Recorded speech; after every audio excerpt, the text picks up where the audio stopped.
ပထမဦးဆုံးအနေနဲ့တင်ဆက်ပေးချင်တာကတော့AAနဲ့ညီနောင်မဟာမိတ်များကမိုင်းယူမှာဖမ်းမိထားတဲ့မူရစ်စေဝါများကိုမိရှုဖျက်ဆီးခဲ့ကြောင်းတင်ဆက်ပေးပါမယ်ခင်ဗျာ။အာရခတပ်တော် AA ကိုကတ်တပ် MNDAA နဲ့တအောင်းတပ် TNL ဖွဲ့စည်းထားတဲ့ညီနောင်မဟာမိတ်၃ဘွဲကရှမ်းပြည်နယ်မြောက်ပိုင်းမိုင်းယူဒေသ105မိုင်မှာဖမ်းဆီးရရှိထားတဲ့မူရစ်စေဝါများကိုမိရှုဖျက်ဆီးခဲ့တယ်လို့ TNL ကယမန်နေ့ညနေပိုင်းမှာထုတ်ပြန်လိုက်ပါတယ်။ပြီးခဲ့တဲ့တစ်တုံညာနှစ်ခွန်စစ်စင်ရေးအပြီးမှာညီနောင်မဟာမိတ်၃ဘွဲစတင်အုပ်ချုပ်တဲ့အချိန်မှစတင်ကနန်ခမ်းခရိုင်မိုင်းယူ105မိုင်အတွင်းမှာဖမ်းဆီးရမိထားတဲ့မူရစ်စေဝါများကိုယမန်နေ့ဇွန်လ26ရက်နေ့မှာလူမြင့်ကွင်းမှာမိရှုဖျက်ဆီးခဲ့ခြင်းဖြစ်တယ်လို့ TNL ရဲ့ယမန်နေ့ဇွန်လ29ရက်နေ့ညနေ3နာရီအချိန်ထုတ်ပြန်ချက်မှာဖော်ပြထားပါတယ်။ဖျက်ဆီးလိုက်တဲ့မူရစ်စေဝါများဟာဘိန်းဖြူစက်ပြာကွက်12ခွက်အထုပ်2ထုပ်အချိုရည်ပိုက်အတွင်းမှာရှိတဲ့ဘိန်းဖြူ223ခု Happy Water 56ထုပ်ယာမစိတ်ကြွဆေးပြား12660ပြားနဲ့ဘိန်းမဲတစ်ထုပ်တို့ဖြစ်ကြပါတယ်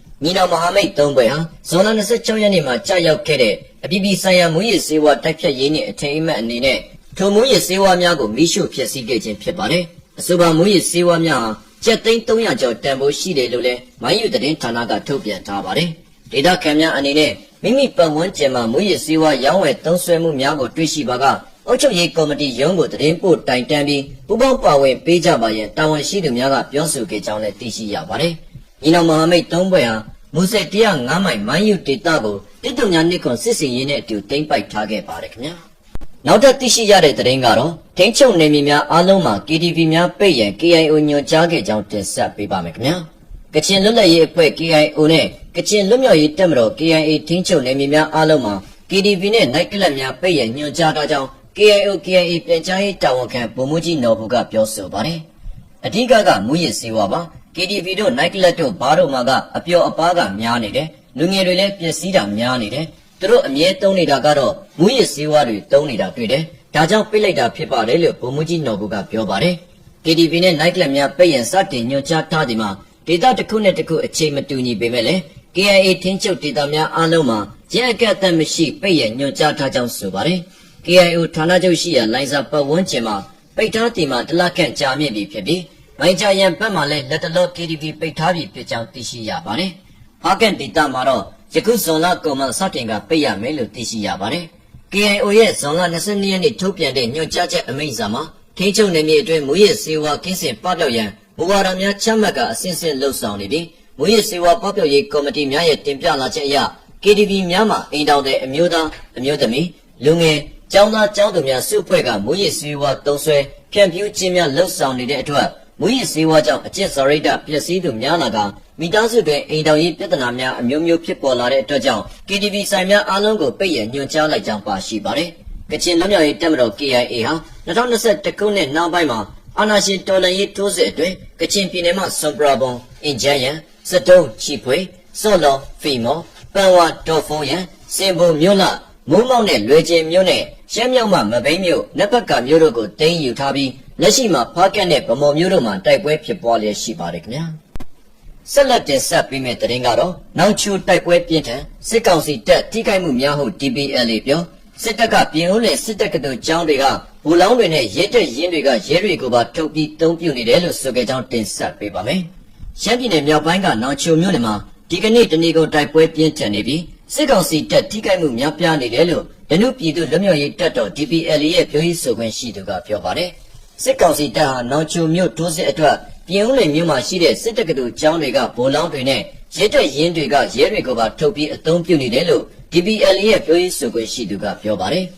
်အင်အားတကယ်ချိနေနေပြီးစုပေါင်းဆက်ပေါင်းနဲ့ဟန်ရင်လုပ်ဖို့တိတ်ခါစေဖို့အသေးခံတိုးခိုင်းနေတာလို့ DPLA ရဲ့ပြောရေးဆိုခွင့်ရှိသူကပြောပါတယ်ဇွန်လ29ရက်နေ့နနက်အစော2နာရီခွဲကလေးကတနေ့လုံးတိုက်ပွဲပြင်းထန်နေတယ်လို့သိရှိရပါတယ်။ဒီကနေ့မှာလုံဆန်၊လုံဝဲ၊နောင်လင်း၊နောင်အော၊နောင်ဖာနဲ့အိုမခါချေးရွာတွေမှာတိုက်ပွဲပြင်းထန်နေပြီးစစ်ကောင်စီတပ်ထိခိုက်မှုများပြားနေတယ်လို့လည်းပြောပါတယ်။မခံမနိုင်ဘူးထိတာကများတာကတော်တော်များတယ်လို့ DPLA ရဲ့ပြောရေးဆိုခွင့်ရှိသူကပြောပါတယ်။တောင်အမျိုးသားလွတ်မြောက်ရေးတပ်မတော် TNL ရဲ့ဒီကနေ့ထုတ်ပြန်ချက်မှာတော့နောင်ချိုမြို့နယ်ကနောင်ဖာညံတုံးလုံဆန်အိုမခါနဲ့နောင်လင်းကြီးရွာတွေမှာဇွန်လ26ရက်နေ့ကစစ်ကောင်စီတပ်နဲ့တိုက်ပွဲတွေဆက်လက်ဖြစ်ပွားခဲ့ပြီးစစ်တပ်ကလက်နက်ကြီး80လုံးနဲ့ drone ဖြင့်ဘုံ32လုံးပစ်ကူတိုက်ခိုက်ခဲ့တယ်လို့ဖော်ပြထားပါတယ်။ဇွန်လ29ရက်နေ့မှာ စစ်တပ်ကနောင်အောနဲ့နောင်လင်းကြီးရွာကိုတင်ရတယ်လို့ဆိုပြီးစစ်ကောင်စီရဲ့ဝါဒဖြန့် Telegram Channel တွေကဝါဒဖြန့်ရေးသားနေကြပါတယ်။အဲ့ဒါနဲ့ပတ်သက်လို့ DPLA ကိုမေးမြန်းရမှာတော့မဟုတ်ဘူးလို့ဖြေကြားခဲ့ပါတယ်။နောက်ချိုထိုးစစ်အတွက်စစ်တပ်ကအင်အား 6000 ခန့်အသုံးပြုထိုးစစ်ဆင်လာနေတယ်လို့ DPLA ရဲ့ပြောရေးဆိုခွင့်ရှိသူကခန့်မှန်းထားပါတယ်။ TNL ရဲ့ပြောရေးဆိုခွင့်ရှိသူလွေးရည်ဦးကလည်းဇွန်လ26ရက်နေ့မှာလက်တလုံးမှာတော့စစ်ကောင်စီတပ်ဟာတောင်ခမ်းမှာလည်းစစ်ရင်အားတွေဖြည့်တင်းပြီးတော့မှတိုက်ခိုက်တာမျိုးရှိတယ်လို့တခြားတစ်ဖက်မှာလည်းပြည်ဦးလွင်ကနေတဆင့်တက်လာပြီးအင်အားဖြည့်တင်းတာမျိုးတွေရှိတယ်။ကြောက်ကူကနေတဆင့်အင်အားဖြည့်တင်းနေတာမျိုးတွေလည်းရှိပါတယ်။ပြီးတော့လေကြောင်းကနေတဆင့်လက်နက်ခင်းရန်တွေဖြည့်တင်းတာမျိုးလည်းရှိပါတယ်။ကျမတို့ကတော့အတက်နိုင်ဆုံးခုခံကာကွယ်ဆောင်ရွက်နေတာဖြစ်ပါတယ်။လက်ရှိကတော့အင်အားတော်တော်များများကတော့ရှိနေပြီလို့ပြောလို့ရတယ်။အတိအကျတော့ကျမတို့မပြောနိုင်ပေမဲ့ထောင်ကနန်းအထက်တော့ရှိမှာဖြစ်ပါတယ်လို့ဆိုပါတယ်။နောင်ချိုမြို့ဟာစစ်ရေးပြူအရအလွန်အရေးပါနေလို့စစ်တပ်အတွက်နောင်ချိုရရင်အဲ့ဒီဒေသကိုအခြေပြုပြီးရှမ်းမြောက်ကိုထိုးစစ်ပြင်ဆင်နိုင်ဖို့အတွက်အလွန်အရေးပါနေပါတယ်။ဒါကြောင့်စစ်ကောင်စီတပ်ဟာပြီးခဲ့တဲ့လပိုင်းတွေကစပြီးနောင်ချိုမြို့စီကိုစစ်ကြောင်း၃ကြောင်းနဲ့ထိုးစစ်ဆင်နေပါတယ်။တောင်ခမ်းကစစ်တပ်ဟာနောင်ချိုမြို့စီကိုစစ်ကြောင်း၂ကြောင်းနဲ့ထိုးစစ်ဆင်နေတယ်လို့မန္တလေးလာရှိုးလမ်းပိုင်းကပြည်ဦးလွင်ဝုံဝုံဗန်ပွေးဘက်ကနေလဲစစ်ကြောင်းတစ်ကြောင်းထိုးနေတာပါ။တောင်ခမ်းကန်ကြီးနောင်ချိုလမ်းပိုင်းကစစ်ကြောင်းနဲ့တောင်ခမ်းမဲပုတ်နောင်ချိုကြီးတောလမ်းပိုင်းကနေလဲစစ်ကြောင်းတွေထိုးနေပါတယ်။တောင်ခမ်းကန်ကြီးနောင်ချိုလမ်းပိုင်းကစစ်ကြောင်းဟာလမ်းတစ်ကြောက်ကကြီးရွာတွေကိုစစ်ကြောင်းထိုးဆက်တိုက်သိမ်းပိုက်လာပြီးကန်ကြီးရွာအထိကိုရောက်ရှိလာပါတယ်။ကန်ကြီးရွာကနေခုခံတိုက်ခိုက်ခံရလို့ချက်ချင်းနောက်ပြန်ဆုတ်ပေးခဲ့ရပါတယ်။လက်တလုံးမှာတော့ကန်ကြီးရွာနာကတရက်ချိုလုံဝဲလုံဆန်နောင်အောင်နောင်လင်းနောင်တော့ရွှေသွန်းစတဲ့ကြီးရွာတွေနားမှာတိုက်ပွဲတွေပြင်းထန်နေပါတယ်။ဒါအပြင်မန္တလေးလာရှိုးလမ်းပိုင်းကပြည်ဦးလွင်ဝုံဝုံဗန်ပွေးဘက်ကနေစစ်ကြောင်းထိုးလာတဲ့စစ်ကောင်စီတပ်နဲ့တော်လှန်ရေးတပ်ဖွဲ့တွေဟာအုံမတိရေမောင်းတပ်နဲ့စမစဲကြီးရွာတွေနားမှာလည်းတိုက်ပွဲတွေပြင်းထန်နေကြောင်းသိရှိရပါတယ်ခင်ဗျာ။နောက်ထပ်တင်ဆက်ပေးမယ့်သတင်းကတော့နောက်ချိုတိုက်ပွဲကအဆုံးဖြတ်ပေးမဲ့ဒုတိယဗိုလ်ချုပ်ကြီးနိုင်နိုင်ဦးရဲ့ကံကြမ္မာဆိုတဲ့သတင်းတစ်ပုဒ်ကိုတင်ဆက်ပေးပါမယ်ခင်ဗျာ။အာနာသိန်းစစ်ကောင်းဆောင်ဗိုလ်ချုပ်မူကြီးမင်းအောင်လှိုင်နဲ့ဒုကောင်းဆောင်ဒုတိယဗိုလ်ချုပ်မူကြီးစိုးဝင်းတို့ဟာသူတို့ဆုံးရှုံးထားတဲ့မြို့တစ်မြို့ကိုပြန်လည်ရယူနိုင်ရေးအတွက်ဒုတိယဗိုလ်ချုပ်ကြီးတဦးရဲ့ကံကြမ္မာနဲ့လောင်းကြီးထပ်ထားပါတယ်။အဲ့ဒီအလောင်းအစားစပြုတ်ခဲ့တာကတော့2024ခုနှစ်ဩဂတ်လဆန်းကအရှေ့မြောက်တိုင်းစစ်ဌာနချုပ်ရမခနဲ့လာရှိုးမြို့ကို MNDAA နဲ့ပူးပေါင်းတပ်တွေကတင်းယူတာကနေဖြစ်ပေါ်လာတာပါ။လောင်းကြီးရဲ့အဓိကဇက်ကောင်ဟာအမတ်နဲ့စစ်စင်ရဲ့အထူးအဖွဲ့ကဆထနဲ့ကဆထမှုဒုတိယဗိုလ်ချုပ်ကြီးနိုင်နိုင်ဦးနဲ့တိမ်ပင်လယ်မြို့လိုနာမည်ကြီးတဲ့နောင်ချိုမြို့လိုဖြစ်ပါတယ်။နောင်ချိုပြန်ရရင်အဲ့ဒီကောင်တတ်တာမယ်မရရင်ဘောက်ချာဆုပ်ပစ်လိုက်လို့ဘိုးတော်ကပြောထားပါတယ်။ဒုတိယဗိုလ်ချုပ်ကြီးနိုင်နိုင်ဦးနဲ့ပတ်သက်လို့ဗိုလ်ချုပ်မူကြီးမင်းအောင်လှိုင်ကဒုတိယဗိုလ်ချုပ်မူကြီးစိုးဝင်းကိုကျင်းဝါခဲ့ပုံကိုနေပြည်တော်မှာရှိတဲ့စီရေးတရင်အရင်းမြစ်ကပြောပြခဲ့တာပါ။နေပြည်တော်စီရုံးချုပ်ထဲမှာ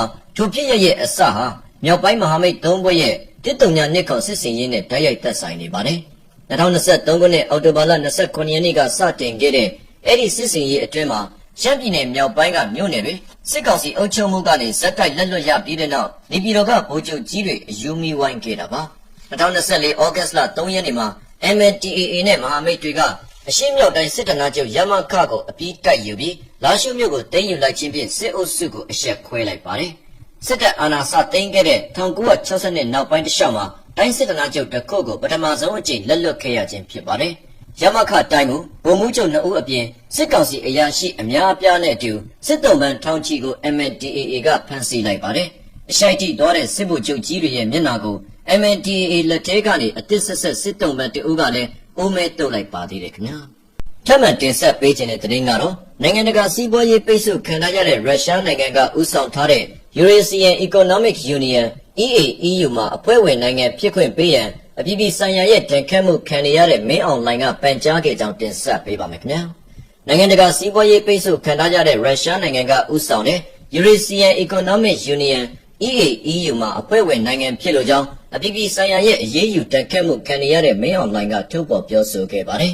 ဂျပန်နဲ့ဘယ်လာရုစ်သမ္မတနိုင်ငံမှာပြုလုပ်ခဲ့တဲ့စတုတ္ထအကြိမ်ဥရောပအာရှစီးပွားရေးဖိုရမ် EEF 2025ရဲ့မျက်နှာစုံညီအစည်းအဝေးမှာမင်းအောင်လှိုင်ကအထက်ပါအတိုင်းပြောဆိုလာခြင်းဖြစ်ပါတယ်။မင်းအောင်လှိုင်ကမြန်မာနိုင်ငံအနေနဲ့ဥရောပအာရှစီးပွားရေးသမဂ္ဂ Eurasian Economic Union EAEU ရဲ့မိသားစုအဖွဲ့ဝင်နိုင်ငံအဖြစ်ပါဝင်ရန်များစွာစိတ်အားထက်သန်လျက်ရှိပါကြောင်းမြန်မာနိုင်ငံကိုဥရောပအာရှစီးပွားရေးသမဂ္ဂရဲ့လေးလာသူနိုင်ငံအဖြစ်စောလင်စွာပါဝင်နိုင်ရေးအတွက်ထောက်ခံဆောင်ရွက်ပေးပါရန်အလေးအနက်ထားမြတ်တာရက်ကန်လိုကြောင်းထုတ်ဖော်ပြောဆိုသွားပါတယ်။ Eurasian Economic Union EAEU လို့ခေါ်တဲ့ဥရောပအာရှစီးပွားရေးသမဂ္ဂဟာရုရှားနိုင်ငံကဥဆောင်ပြီး2015ခုနှစ်မှာထူထောင်ခဲ့ခြင်းဖြစ်ကရုရှားနိုင်ငံ၊ကာဇက်စတန်နိုင်ငံ၊ကာဂျစ်စတန်နိုင်ငံ၊အာမေးနီးယားနဲ့ဘယ်လာရုစ်နိုင်ငံတို့ပါဝင်ကရုရှားဩဇာခံနိုင်ငံများဖြစ်ကြပါတယ်။ရုရှားကဥဆောင်ဖွဲ့စည်းထားတဲ့ Eurasian Economic Union EAEU လို့ခေါ်တဲ့ဥရောပအာရှစီးပွားရေးသမဂ္ဂရဲ့ဖိုရမ်များ